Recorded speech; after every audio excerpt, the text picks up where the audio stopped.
ৰাজ্যত ট্ৰেডিঙৰ নামত প্ৰবঞ্চনা কৰা এইসকল প্ৰবঞ্চকৰ বিৰুদ্ধে আইনী কি ব্যৱস্থা আছে? যিসকল লোকে এই প্ৰবঞ্চনা জালত পৰিছিল তেওঁলোকে সেই বিনিয়োগ কৰা ধনসমূহ ঘূৰাই পাব নাই, এইসকল প্ৰবঞ্চকৰ বিৰুদ্ধে কি শাস্তি হ'ব পাৰে? এই সন্দৰ্ভত জানিবৰ বাবে আমি উপস্থিত হৈছোঁ গুৱাহাটী উচ্চ ন্যায়ালয়ৰ জ্যেষ্ঠ অধিবক্তা শান্তনু চৰকাৰৰ ওচৰত আমি উপস্থিত হৈছোঁ। তেখেতৰ পৰা দুআষাৰ জানিবলৈ চেষ্টা কৰিম। আপোনাক স্বাগতম জনাইছোঁ। আৰু এই দেখিছেই এটা ট্ৰেণ্ডিঙত থকা এটা বিষয় যে চাৰিওফালে প্ৰবঞ্চনাৰ জাল পেলাই একাংশই বহু ধন লুটপাট কৰিলে, তেওঁলোকৰ বিৰুদ্ধে কি শাস্তি হ'ব পাৰে? প্ৰথম প্ৰতিক্ৰিয়া আপোনাৰ পৰা জানিবলৈ চেষ্টা কৰিম। হয়, ইতিমধ্যে আমাৰ পৰিলক্ষিত হৈছে সংবাদ মাধ্যমযোগে যে বিভিন্ন ঠাইত এনেধৰণৰ বহুতো একাংশ মানে উদীয়মান যুৱক নিজকে প্ৰতিষ্ঠিত ব্যৱসায়ী হিচাপে বা ট্ৰেডিং এক্সপাৰ্ট হিচাপে বা কিছুমানে ব্যক্তিগতভাৱে কোম্পানী ইত্যাদি খুলি বহু মানুহৰ কষ্ট উপাৰ্জিত ধন আজি তেওঁলোকে লুণ্ঠন কৰিছে। আৰু সেইকাৰণে হয়তো আৰক্ষীয়ে কিছু ঠাইত গোচৰ ৰুজু কৰিছে। আৰু গোচৰবিলাক দেখা গৈছে যে আৰক্ষীয়ে যে আমাৰ যিখন আইন আছে যে banning of unregulated deposit scheme act, সেইখন 2019 চনত সেই আইনখন প্ৰণয়ন হয়। আৰু আইনখনৰ দেখা গৈছে যে ধাৰা 3 নং ধাৰাত উল্লেখ কৰা আছে যে এনেধৰণৰ যদি মানুহে লুণ্ঠন কৰে মানুহৰ কষ্ট উপাৰ্জিত ধন, তেতিয়াহ'লে সেইসমূহ আজি অভিযুক্ত ব্যক্তিসকলৰ যে 21 নং ধাৰাৰ 21(1) অৰ্থাৎ উপধাৰা 1, 21 উপধাৰা 2, 21 উপধাৰা 3 আৰু তাৰ লগতে 22 আৰু 23 ধাৰা এই আইনখনৰ যি শাস্তিৰ বিধান আছে, শাস্তিৰ বিধান এনেকৈ আছে যে 21 ধাৰাৰ যি 1 উপধাৰাত উল্লেখ কৰা আছে যে কোনোবা ব্যক্তিয়ে যদি এনেধৰণে ঠগ প্ৰবঞ্চনা কৰি যদি মানুহৰ ধন লুণ্ঠন কৰে, তেতিয়াহ'লে তেওঁলোকৰ প্ৰায় 7 বছৰমানলৈকে কাৰাদণ্ডৰ শাস্তিৰ লগতে 10 লাখ টকা পৰ্যন্ত যিটো আমাৰ জৰিমনাৰ কথা উল্লেখ আছে। আৰু তাৰোপৰি কিন্তু ধাৰা 22ত উল্লেখ আছে যে 25 কোটি টকালৈকে কিন্তু এই জৰিমনা হ'ব পাৰে। এই আইনখনৰ যি ধাৰা 4 আছে, ধাৰা 22 আছে, সেই ধাৰা 22ত উল্লেখ আছে যে এই আইনখনৰ 4 নং ধাৰাত উল্লেখ আছে যে যদি কোনোবা ব্যক্তিয়ে এনেধৰণৰ ট্ৰেডিং বা অন্যান্য ব্যৱসায়ত আজি ধন বিনিয়োগ কৰাৰ হকে যদি মানুহক মিছা অৰ্থাৎ ফ্ৰডুলেণ্টলি যদি এই ধন তেওঁলোকে মানে কৰে কালেকশ্যন কৰে অৰ্থাৎ ফাঁকি দি পেলাই যদি, তেতিয়াহ'লে এনেধৰণৰ ব্যক্তিসকলৰ কিন্তু যি শাস্তিৰ বিধান আছে যে 7 বছৰলৈকে কাৰাদণ্ডৰ শাস্তিৰ লগতে 25 কোটি টকা পৰ্যন্ত জৰিমনাৰ শাস্তিৰ বিধান উল্লেখ কৰা আছে। আৰু তাৰোপৰি ভাৰতীয় যি দণ্ডবিধি, সেই ভাৰতীয় দণ্ডবিধিৰ ধাৰা 406 অৰ্থাৎ ক্ৰিমিনেল ব্ৰিচ অফ ট্ৰাষ্ট, আৰু যিটো নেকি এতিয়া আমাৰ ভাৰতীয় ন্যায় সংহিতাত উল্লেখ আছে ধাৰা 316 আৰু 420, আমি যেনেকৈ কওঁ 420, যে ভাৰতীয় দণ্ডবিধিৰ 420 ধাৰা যে কোনোবাই যদি নিজকে এটা মূৰ্তি দেখুৱাই ভাৱমূৰ্তি দেখুৱাই যদি মানুহক ঠগ প্ৰবঞ্চনা কৰে, তেতিয়াহ'লে সেই 420 ধাৰাৰ অধীনত 20 বছৰ কাল কাৰাদণ্ডৰ লগতে শাস্তিৰ বিধান উল্লেখ আছে। আৰু যিটো নেকি এতিয়া ভাৰতীয় ন্যায় সংহিতা যি 2023 তাৰে ধাৰা 318 উপধাৰা 4ত উল্লেখ কৰা আছে। গতিকে এই যি আমাৰ ভাৰতবৰ্ষত প্ৰণয়ন হৈ থকা যি আমাৰ আইনখন আছে banning of unregulated deposit scheme act 2019, তাৰে 21 উপধাৰা 1, 21 উপধাৰা 2, 21 উপধাৰা 3, তাৰ লগতে 22 আৰু 23 ধাৰাৰ অধীনত এই আইনখনৰ গোচৰসমূহ ৰুজু কৰিছে, য'ত নেকি 7 পৰা 10 বছৰ পৰ্যন্ত কাৰাদণ্ডৰ শাস্তি হ'ব পাৰে আৰু ন্যূনতম 5-7 লাখ টকাৰ পৰা 25 কোটি টকা পৰ্যন্ত তেওঁলোকৰ কিন্তু জৰিমনাৰ শাস্তি হ'ব পাৰে। গতিকে এই কষ্ট উপাৰ্জিত যিখিনি আমাৰ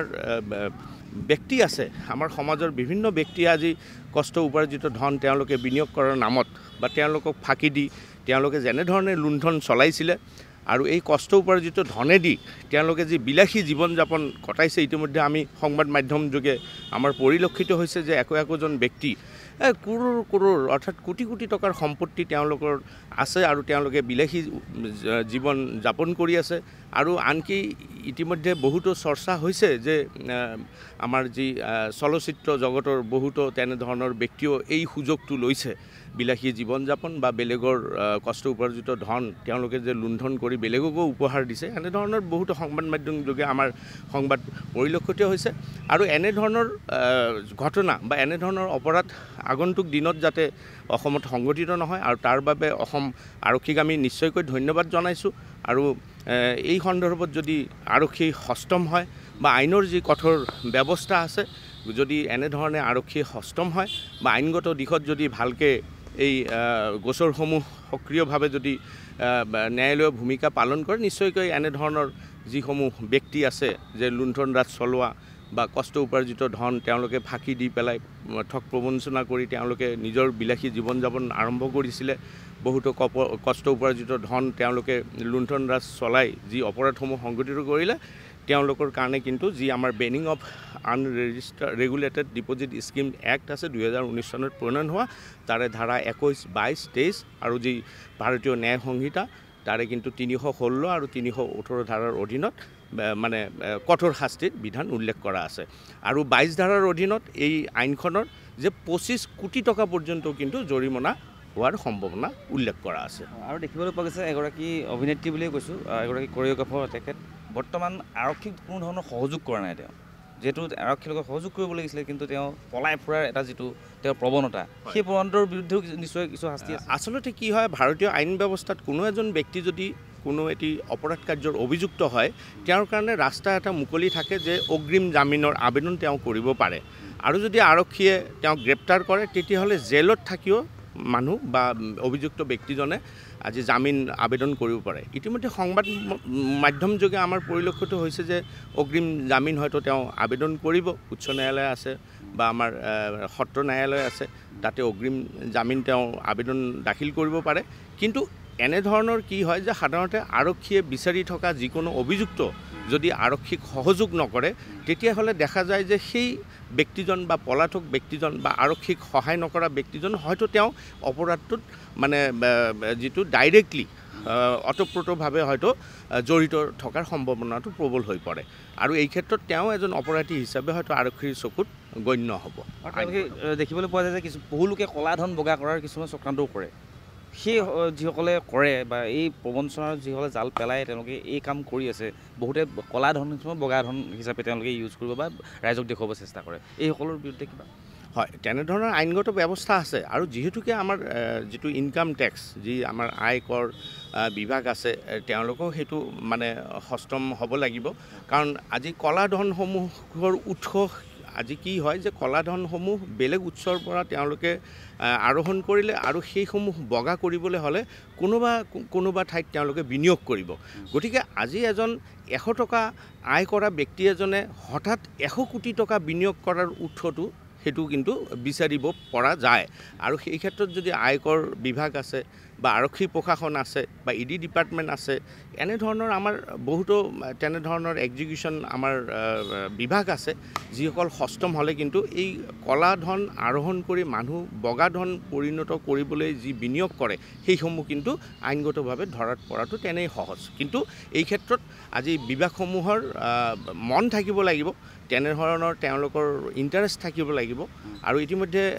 সংবাদ মাধ্যম যোগে ওলাইছে যে হয়তো আৰক্ষীয়ে কেতিয়াবা মানে তেওঁলোকৰ ভূমিকা বা সন্দেহমূলক বা সন্দেহজনক ভূমিকাৰ কাৰণে বহুতো অভিযুক্ত বা অপৰাধী কিন্তু মানে পলাই সাৰে বা আইনৰ চকুত ধূলি দি তেওঁলোকে পলাই সাৰে বা অগ্ৰিম জামিন পাবলৈ সক্ষম হয় কিন্তু এই ক্ষেত্ৰত যদি কেছ ডায়েৰী যদি ভালকৈ আদালতত তেওঁলোকে দাখিল কৰে নিশ্চয়কৈ তেনেধৰণে অগ্ৰিম জামিন পোৱাটো সম্ভৱপৰ হৈ কিন্তু নুঠে আৰু যিসকলে বিনিয়োগ কৰে যিসকলে বিনিয়োগ ইনভেষ্ট কৰিছিল পইচা তেওঁলোকৰ তদন্ত আঁতৰলৈ আহিব নেকি হয় নিশ্চয়কৈ আহিব এই আইনখনত উল্লেখ আছে যিসকলে চলিচিট কৰে আৰু যিসকলে একচেপ্ট কৰে আজি কোনোবা এজন ব্যক্তিয়ে যদি আহি পেলাই কাৰোবাক বুজায় যে অমুক ঠাইত বিনিয়োগ কৰিলে ইমানখিনি আপোনালোকে লাভ হ'ব বা লাভান্বিত হ'ব সেইসকল ব্যক্তিও দোষী আৰু যিসকল ব্যক্তি সেই ধন তেওঁলোকে গ্ৰহণ কৰিছে তেওঁলোকেও দোষী গতিকে যিসকল ব্যক্তি বিনিয়োগকাৰী সেই বিনিয়োগকাৰী যদি তেওঁলোকৰ যদি নলেজত আহে যে অমুক ঠাইত হয়তো বেআইনীভাৱে বা আইন বিৰুদ্ধভাৱে তেওঁলোকে এক অন্য ধৰণে মানে এই টকাখিনি বিনিয়োগ কৰিব লৈছে গতিকে আইনৰ দৃষ্টিত কিন্তু তেওঁলোকেও দোষী হ'ব আজি যদি কোনো এক মানে আজি জুৱা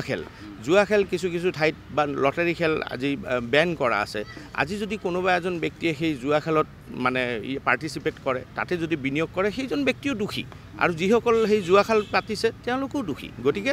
এই আইনখনৰ অধীনত যিসকলে বেআইনীভাৱে টকা বিনিয়োগ কৰে তেওঁলোকেও দোষী, আৰু যিসকলে এই বিনিয়োগৰ নামত তেওঁলোকে ধন গ্ৰহণ কৰিছে তেওঁলোকেও দোষী। আৰু শেষত প্ৰশ্ন সুধিব বিচাৰিছোঁ যে যিসকল লোকে ধনখিনি অলৰেডি গৈছে, তেওঁলোকৰ হাতৰ পৰা ওলাই গ'ল, তেওঁলোকৰ সাঁচতীয়া ধন, কষ্ট উপাৰ্জিত ধন, সেইখিনি ধন ঘূৰাই পোৱাৰ কিবা তেওঁলোকৰ কিবা আছে নেকি? সাধাৰণতে কি হয়, যদি আৰক্ষীয়ে যিকোনো এটি অপৰাধ কাৰ্য সংঘটিত হোৱাৰ পিছত যদি সেই টকাখিনি বা ধনখিনি যেতিয়া জব্দ হ'ব, সেই জব্দ হোৱা ধনখিনি যদি সঁচাকৈয়ে বেআইনীভাৱে তেওঁলোকে কালেক্ট কৰিছে বা সংগ্ৰহ কৰিছে, সেই ধনখিনি চিজ কৰা হয়, আৰু পিছত হয়তো কেতিয়াবা যাৰ ধন তেওঁক ঘূৰাই দিয়া হয়। আৰু সাধাৰণতে এই আইনখনত উল্লেখ আছে যে ধন বিনিয়োগকাৰীসকলে টকা ঘূৰাই পাব নাই সেয়া কিন্তু নিশ্চিত নহয়, কিন্তু অভিযুক্ত বা অপৰাধীসকল এই আইনৰ অধীনত কিন্তু তেওঁলোকে জৰিমনাও ভৰিব লাগিব, য'ত নেকি 22 ধাৰাৰ অধীনত 25 কোটি টকালৈকে জৰিমনাৰ কথা উল্লেখ আছে এই আইনখনত, আৰু মানে ন্যূনতম 7 পৰা 10 বছৰলৈকে কাৰাদণ্ডৰ শাস্তিৰ বিধান উল্লেখ কৰা আছে। গতিকে ধনখিনি বিনিয়োগকাৰীসকলে ঘূৰাই পাব নাই সেয়া কিন্তু ন্যায়ালয়ৰ ওপৰতহে হ'ব, তেওঁলোকে ন্যায়ালয়ে বিবেচনা কৰিব।